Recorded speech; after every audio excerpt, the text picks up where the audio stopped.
Welcome to the JAMODI podcast. We are all surrounded by amazing coaches and leaders. So let's get an inside look at not just what they do, but how they do what they do. After all, becoming the best versions of ourselves is JAMODI, just a matter of doing it. Coaches, the JAMODI podcast is powered by Ballogy. Manage and measure your players' skill development and increase accountability year-round utilizing the Ballogy app. Boost inter-squad competition with drills backed by the National High School Basketball Coaches Association, including a 40-shot Ballogy skills assessment. Please visit ballogy.com/teams for information on how you can provide this resource for your team.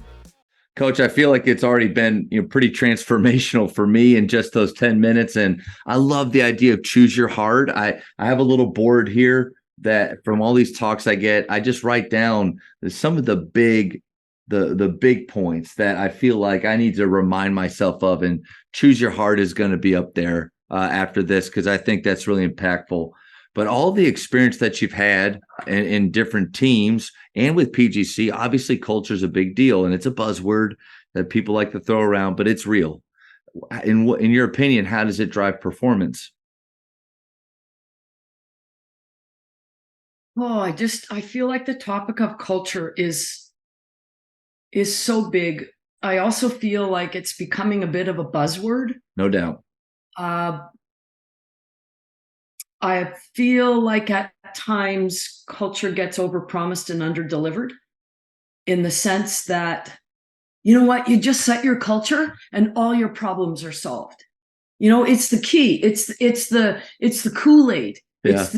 And I've been down this culture road a lot with many different teams, including our Olympic team, including the teams that I coach, and now with coaches that I'm working with. What I believe about culture is that if you decide you want to build and set a culture, you better be very careful what you wish for, because it's easy to put words on a poster. It's easy to paint something and put it in a slogan in a locker room. Yeah. I don't know anything more difficult than enforcing. And I even when I listen to that word, I'm like, I don't even know if I like that word. Upholding. I like that word better. Upholding a culture. Because it's easy to set it. It's easy to put a poster up. But it's really hard to live that culture every single day, because we are imperfect humans. And we are going to stumble. And we are going to break culture. Sometimes intentionally and knowingly, other times unintentionally, unconsciously. And I think what gets missed in the concept of culture is clarity around what breaks culture. I think we talk a lot about, oh, this is what we do. This is how we act. This is how we behave. This is how we walk into the gym. This is how we do our huddles. And I'm like, great. There's nothing wrong with that. But what never gets talked about, well, I shouldn't say never. What I think we most of the time, yeah. Okay. Then what I think we need to talk more about it. Here's what we do. But I'm like, hello, Captain Obvious. Whoop, whoop. I think what matters, what really defines culture, is here's what we don't do. And we lay it out. This is our culture breaks. When you say this, when you use this tone, when you do this, these are culture breaks. You've broken culture. And we lay it out so clearly. It's like we're giving them the answers to the exam before the exam comes. We're not trying to trick them. Yeah. And then here's our culture breaks. And when culture gets broken, this is how we handle it. Here's how athletes handle it. If you see a teammate breaking culture and there's not a coach there. Coaches, here's how you handle it when you see an athlete breaking culture. And coaches, here's how we handle each other when we see one of us as coaches breaking culture. And this gets laid out and defined as a group, and it gets agreed on as a group. And I'll tell you, the hardest part is the last piece, the accountability when we see it happening. And you want to know the hardest part of all? When you see your best player or you hear your best player breaking culture. It's not hard, it's less hard to hold your 12th player accountable. It is. I think that's a good measuring stick for really where your culture is how difficult or how easy it is to hold your best player accountable, because you're right on the money. If there's a huge range between how quickly you're willing to pull the trigger, how hard you're willing to draw that line and not waver, yeah, the difference between those two. And I believe that it's so important that we practice the hardest thing first, which is, here's the breaks of culture and here's how we hold you accountable. Those things have to be practiced from day one. And when I work with teams, I actually tell them, you know what? Here's what I want you to do. First 2 weeks of your season, purposely break culture. Like, purposely do it. Tell your athletes, okay, today, and you can do this beforehand. Before practice today, here's 3 behaviors that I want somebody to do during practice today. And even have it as your coach. Does everyone know, or just those 3, kind of like a one-on-one, hey, today, or do you let everybody know?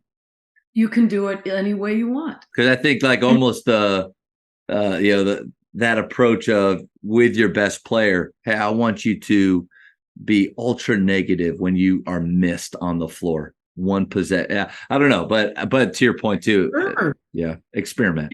You can do it either way. But I guess all I'm saying is, like, think about the skills that we work on the court. The really difficult skills, we work on them a lot. We drill the heck out of them. Do you know how difficult it is to hold each other accountable? Why are we not working on it? Yeah. I think we need to role play it if we want to use this. Yeah. We need to practice breaking culture so that we can practice upholding the culture. It's difficult for athletes to hold each other accountable. And I'll tell you where it's really hard: for the 12th player to hold the leading scorer accountable. So think about all of the ways it's difficult to uphold culture. Why aren't we practicing that? And we should be practicing that the very first 2 weeks, so that by the end of the season, we are so darn good at it. We know exactly how it's going to roll, and we already know the bumps in the road because we've already worked those out. Coach, it's really good. I wrote down the what breaks culture question. I love that you said it's not just a poster, a word on the back of a T-shirt. I feel like I talk about that a lot with a lot of coaches of what we really think culture is, or what we think it is, and what it actually is. And it's way beyond those great slogans that we have or the chants that we use. But I think a great question to ask as we're going through and building some of these, I don't even like that word culture, more like standards or pillars or the ways that we're going to show up every day.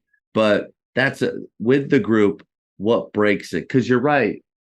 Excellence is something that we try to live every day with our faith, the way that we show up as a player, the way we are as a teammate. It's not perfection. Perfection is impossible, but we do outline all of these things with excellence. But you know what I never did with them is talk about when excellence breaks down. Like, how does it break down? What does that look like? We just talk about the positive things we're going to do, kind of like this pie in the sky mentality of everything's going to work out if we just remember to do things this way. Well, it's not going to happen that way. What do we do? I think you highlighted just a great point there. You know what else I think is important in that last statement is that breaking culture is normal. Yeah. It's part of imperfection. We don't all emotionally regulate the way that we should. We lose our temper. Our tone gets we have an aggressive tone. Maybe sometimes we left the locker room messy just because we were in a hurry because we had to get somewhere and we kind of forgot.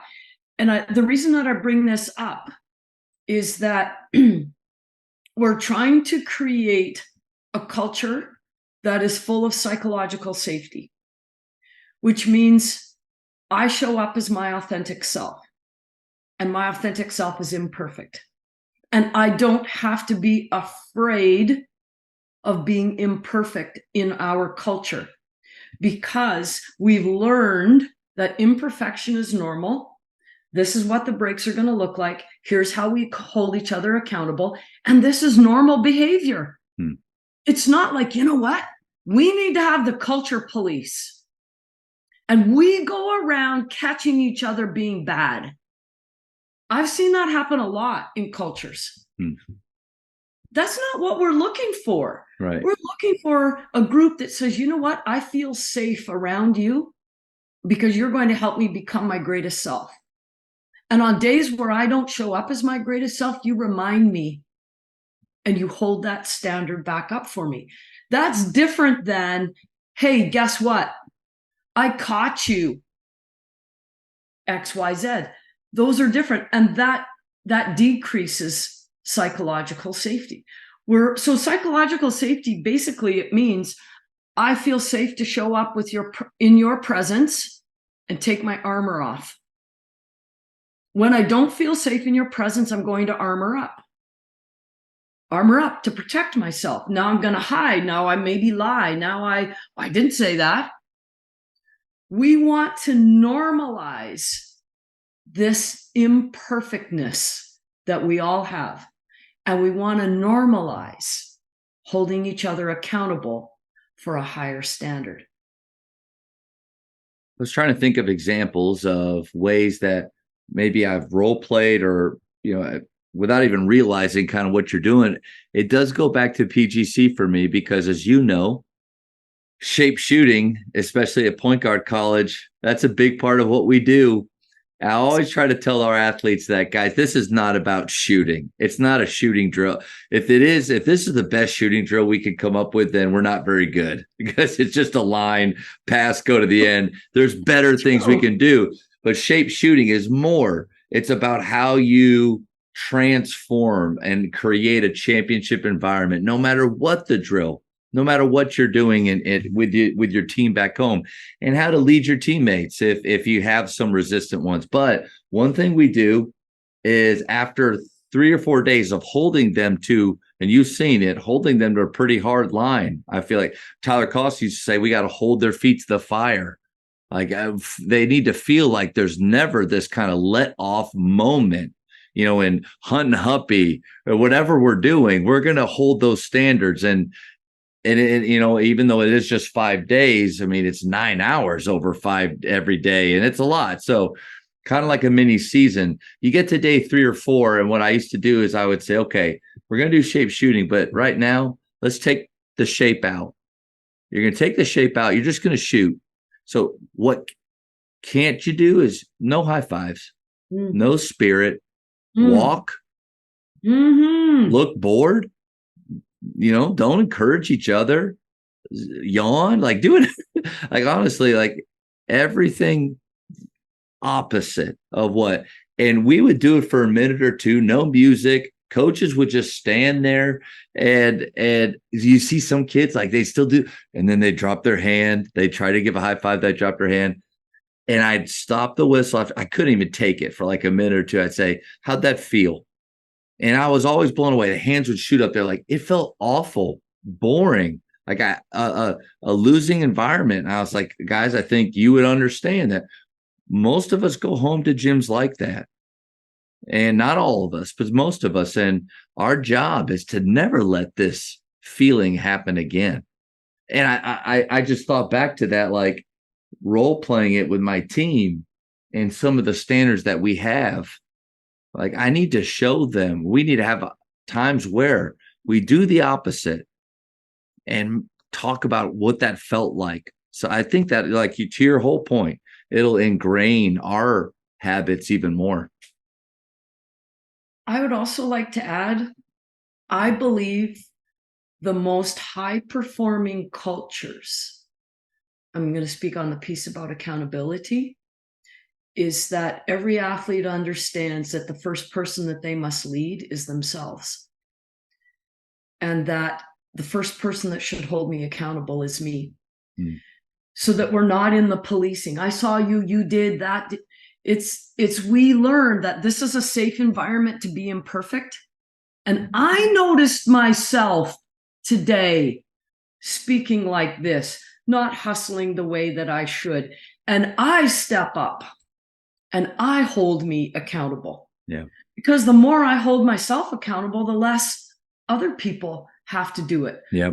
I don't think that gets built into culture either, where we show athletes it's safe to hold yourself accountable.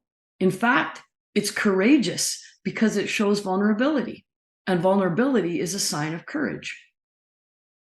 At the end of our workouts, I typically will have an opportunity to celebrate, and where athletes will, throughout the workout, hopefully what they've been thinking about are things they've seen in others. But I do think that would be a great question to ask too, because if you created, like you've been talking about, this environment where vulnerability is okay, and especially with our training, we want to make mistakes. Like we're pushing to that level. In fact, if you're going too slow and you're being careful and under control, then you're missing growth. But I think a great question would be to ask, like, who thought that they were just a little bit less than their best today? Or if anybody would like to share about how they felt throughout the workout. I don't know. I'm trying to figure out a way, because I think if your older players, especially, or your leaders from the beginning, are open to say, coach, today I think I was a little bit less than my best. I just didn't bring it the way I normally want to. And then we can have dialogue about that. What are your thoughts on ways that we can create what you're talking about, where guys they're truly leading themselves first, but then acknowledging maybe when they're not bringing it? Well, I like the idea that you've mentioned. My addition would be, I think as we're first learning how to do this, because this is a skill, right? And it's a difficult skill, right? We talked about choose your hard. This is freaking hard. Yeah.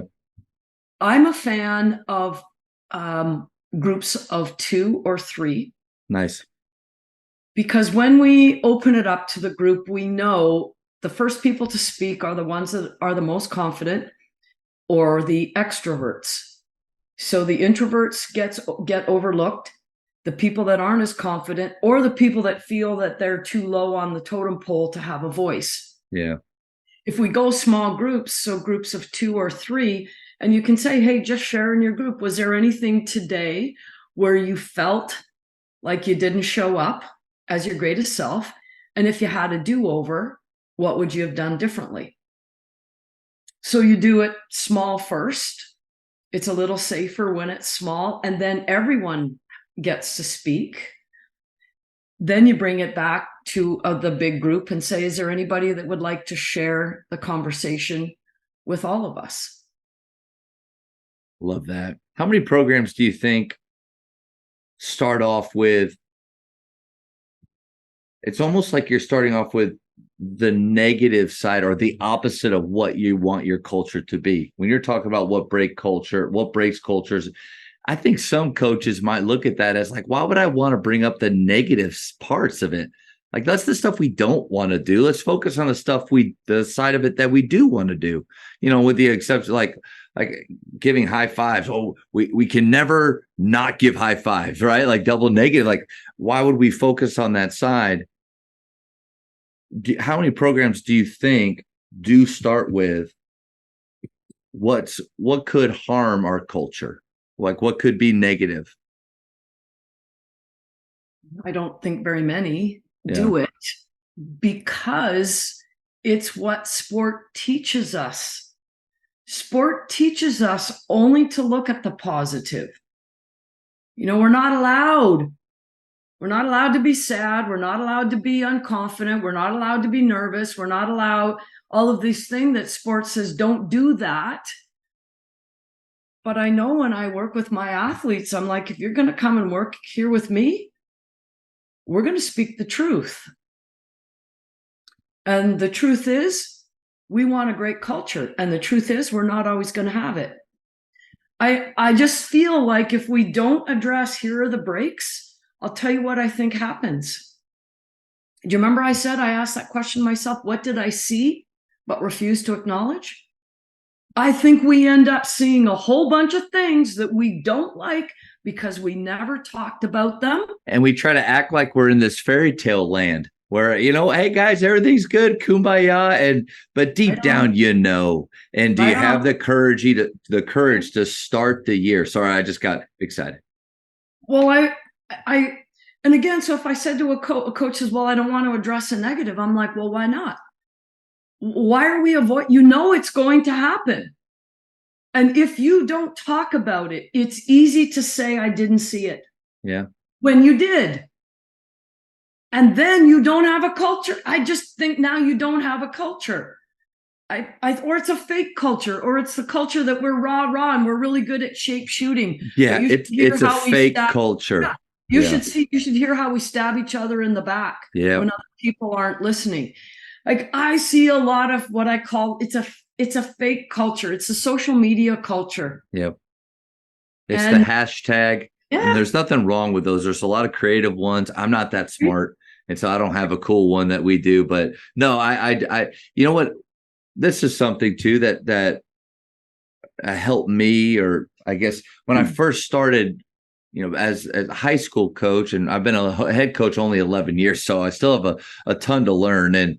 But started just pulling acronyms or cultures from other groups. So when I started directing with PGC, of course, after that summer, shape on the back of our practice jerseys, guys, shape is our culture. These are the 6 things that and then after a few years, I realized, man, some of these guys that especially didn't go to PGC, they don't really care for this because it doesn't look like shape. It looks like scape, and and they don't get it. And they're a little annoyed by some of the things. Like I was so over the top with it, and then, but man, we would be rawing and standing and stuff, but there's a lot of fakeness to it. And then this word JAMODI was personal to me since 7th grade. And I looked at each of the letters. I was like, okay, how could I take shape and kind of make, so spirit, joy, J is joy. And so approach, attitude. And so I forced JAMODI down their throat. Finally, just kind of tired and fed up with all of those things, I had my assistant coaches and a few of our former players come and say, okay, the last few years, what are some of the words that we actually use? What are the ways that we actually show up and the things we do care about? Things like excellence and humility, and enthusiasm. And so it was a fun activity to discard all of the systems that I had really been trying to force on our guys and try to figure out what's really important to us. How do we, what can we truly, or what do we want to hold each other accountable on? And then it became something that is not an acronym. I don't think I could ever make it one. It's not a word. But it's us and real and important to the guys. Now, every day I'm trying to evaluate, is it really important to them? I have great kids, strong families. They're yes or no sir people, and so they could fake it, but be pretty believable. So that I think, I don't know, my whole journey in this is to have some pillars and some standards. I love the idea of doing the reverse of these. What does a lack of humility look like? How can that show up throughout a season? And discuss those. I think that's, super powerful in our culture where being negative, and I don't feel like this is really being negative. Like you said, it's truth, but it is almost shunned or looked down upon, or we just got to stay positive. Everything is awesome, like that Lego movie. And I think telling the truth, I think, is huge with this. Well, remember, we're wired for ice cream. And what I mean by that is we will choose ice cream over vegetables all day long. I will.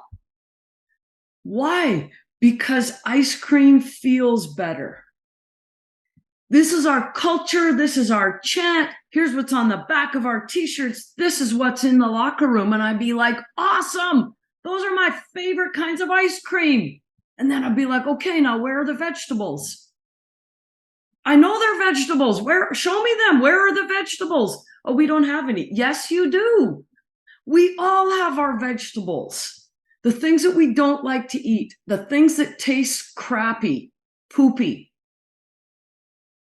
And that's why I've just believed so much in having the courage to speak the truth. Because the truth is, sport brings us ice cream and vegetables. And so if we don't address both, why not? We're hiding from one of the truths. Thank you for checking out today's episode. Please take a moment to subscribe to this podcast, share it with your fellow coaches, and find us on social media for what's coming up next on the JAMODI podcast. It's just a matter of doing it.